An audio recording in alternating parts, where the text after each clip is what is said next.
लाल किले धमाके का आरोपी उमर तुर्कमान गेट पहुंचा था। एक और बड़ा अपडेट, तुर्कमान गेट की मस्जिद में पहुंचा था डॉक्टर उमर। मस्जिद के पास 20 मिनट तक रुका। जांच एजेंसियों के रडार पर तुर्कमान गेट की ये मस्जिद है। मस्जिद से लाल किले के लिए निकला था डॉक्टर उमर। बड़ी जानकारी आपको दे दे, एक मस्जिद में रुका था तुर्कमान गेट के पास की ये मस्जिद।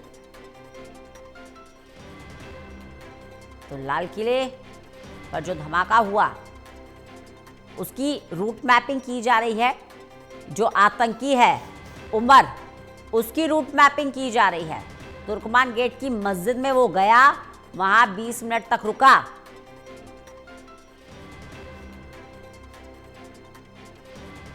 गया वहां पर मस्जिद में 20 मिनट तक वहां रुका है। उसके बाद वहां से निकला लाल किले के आसपास। उसने कुछ देर गाड़ी घुमाई और अचानक ब्लास्ट हो जाता है। ललित नारायण कांडपाल हमारे साथ, हमारे असिस्टेंट एडिटर जुड़ गए हैं। ललित, जो एक के बाद एक फैक्ट निकल के सामने आ रहे हैं, तुर्कमान गेट गया है उमर, वहां एक मस्जिद में रुका है, 20 मिनट तक रुका है। यह दिखाता है कि लोकल नेटवर्क कितना सक्रिय था। देखिए रंजना, जो अभी भी मैंने आपको, जैसा अभी मैं आपको जब बता रहा हूँ कि लगातार उसके रूट मैप की जांच की जा रही है, तो अभी ये जानकारी निकलकर सामने आई है। बकायदा इस मस्जिद के बाहर का उसका एक सीसीटीवी फुटेज भी सामने आया है, जिसमें वो वॉक करता हुआ दिखाई दे रहा है। और सबसे दिलचस्प बात यह है कि पूरे रूट में डॉक्टर उमर जो है उसने अपने चेहरे पर मास्क लगाया हुआ है।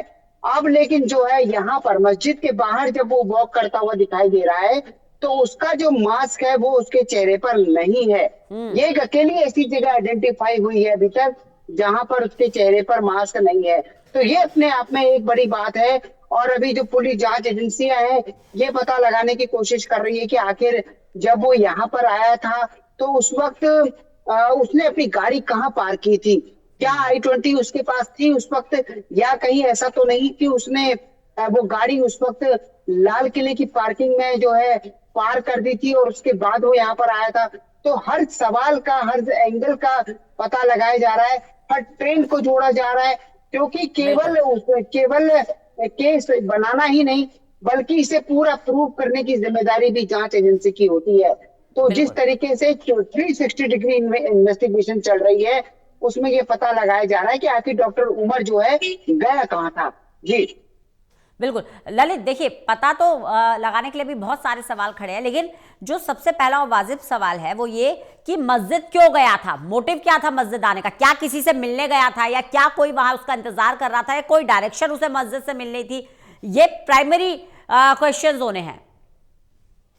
देखिए इसमें एक जो है अभी तक जो जानकारी मिल पा रही है कि वो मस्जिद जो है तकरीबन 1:30 से 2 बजे के आसपास आया था। तो और 2 बजे जो है जब हम वहां पर गए, हमने बातचीत की तो पता चला कि वहां पर 2 बजे नमाज होती है। तो यानी कि कहीं ऐसा तो नहीं कि डॉक्टर उमर जो है 2 बजे की नमाज अदा करने के लिए वहां पर गया था। और क्योंकि उसको उस रात को, उस शाम को एक बड़ी घटना को अंजाम देना था, उससे पहले उसने नमाज अदा करी। उसके बाद जो है वो उसके बाद नमाज अदा करने के बाद जो है वो इस पूरी घटना में आगे बढ़ता है। तो अभी तक जो उसका रूट इस्टेब्लिश हुआ है वो ये हुआ है कि वो अल फलाह यूनिवर्सिटी से निकलता है। अल फलाह यूनिवर्सिटी से निकलने के बाद वो पहुंचता है फिरोजपुर झिरका, मेवात के रास्ते फिरोजपुर झिरका पहुंचता है। और फिरोजपुर झिरका के बाद वो लेता है दिल्ली मुंबई एक्सप्रेसवे, और दिल्ली मुंबई एक्सप्रेसवे पर एक लंबा यू टर्न लेने के बाद फिर वो वापसी करता है बदरपुर बॉर्डर की तरफ। तो यानी कि आप ये मान सकती हैं कि डॉक्टर उमर जो है उस दिन, और सबसे महत्वपूर्ण बात ये भी है रंजना कि 9 तारीख को अल फलाह यूनिवर्सिटी में जांच एजेंसियों की रेड पड़ती है। उस दिन वहां से भारी मात्रा में विस्फोटक बरामद होता है। 3000 किलो अमोनियम नाइट्रेट बताया जा रहा है कि जो बरामद हुआ है। असॉल्ट राइफल बरामद हुई है। इसके अलावा डेटोनेटर, इसके अलावा जो वॉकी टॉकी है वो भी बरामद हुए हैं।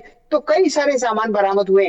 तो 9 तारीख को इस पूरे मामले में बरामदगी होने के बाद 10 तारीख को और डॉक्टर उमर को जैसे ही पता चलता है कि रेड पड़ गई है वो वहां से फरार हो जाता है। अभी कई सवाल हैं, क्या वो उसी दिन जो है कार में अमोनियम नाइट्रेट लेके निकल गया था, या फिर उसने उस अमोनियम नाइट्रेट का इंतजाम कहीं और से किया? ये कई सवाल हैं जांच एजेंसी के सामने, और सारी जांच एजेंसियां जो है वो पता लगाने की कोशिश कर रही हैं कि आखिरकार क्या था। और एक मैं आपको जानकारी और भी दे दूं रंजना, कि सबसे महत्वपूर्ण बात ये भी है कि जो डॉक्टर उमर है, डॉक्टर उमर का मोबाइल बंद था। तो आखिरकार जब डॉक्टर उमर का मोबाइल बंद था, तो क्या कहीं ऐसा तो नहीं है कि कोई दूसरा नंबर डॉक्टर उमर इस्तेमाल कर रहा था? ये भी एक महत्वपूर्ण बात है।